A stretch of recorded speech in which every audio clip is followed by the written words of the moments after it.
MV अल Abbas, MV Orient बाज, सब के सब तबाह हो गए। पानी में तेल फैल गया और उसमें आग लग गई। ऐसा लग रहा था जैसे नदी में आग बह रही है। पाकिस्तानी फौज पगला गई थी। वो अंधेरे में हर तरफ गोलियां चला रहे थे। उन्हें समझ ही नहीं आ रहा था दुश्मन कहाँ है। वो पानी में गोलियां मार रहे थे, हवा में मार रहे थे, लेकिन हमारे कमांडोज वो तो अपना काम कर उस धुएं और अंधेरे का फायदा उठाकर गायब हो चुके थे। उस एक रात में, सिर्फ एक रात में लगभग 45 बड़े और छोटे जहाज डुबो दिए गए या बेकार कर दिए गए। तकरीबन 1 लाख टन का सामान पानी में समा गया। ये दूसरे विश्व युद्ध के बाद दुनिया का सबसे बड़ा सफल नेवल सबोताज ऑपरेशन था। सुबह होते होते दुनिया भर की हेडलाइन बदल चुकी थी। BBC, वॉइस ऑफ अमेरिका, सब जगह यही खबर थी कि पूर्वी पाकिस्तान के बंदरगाह तबाह, बंगाली बागियों का घातक हमला।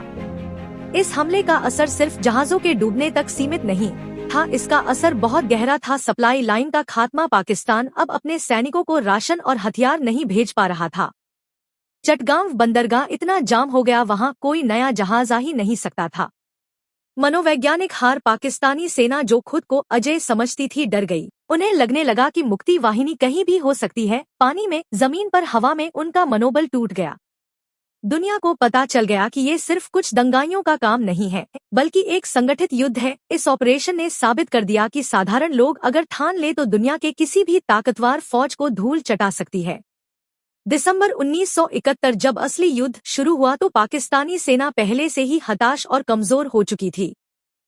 ऑपरेशन जैकपॉट ने उनकी रीढ़ की हड्डी पहले ही तोड़ दी थी। 16 दिसंबर 1971 को जब जनरल नियाजी ने 93,000 सैनिकों के साथ सरेंडर किया तो उस जीत की नींव उन गोताखोरों ने ही रखी थी। आज बांग्लादेश नेवी का जन्म इन्हीं वीरों से माना जाता है, लेकिन दुख की बात यह है कि इतिहास के किताबों में अक्सर बड़े जनरल और नेताओं का नाम होता है।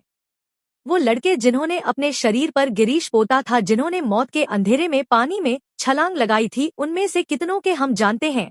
Captain MN Sawant, captain Mihir Roy और वो 8 बागी सबमरीन्स और वो 500 से ज्यादा अज्ञात नायक, ये वो लोग थे जिन्होंने बिना वर्दी के, बिना मेडल की चाह के एक देश का नक्शा बदल दिया।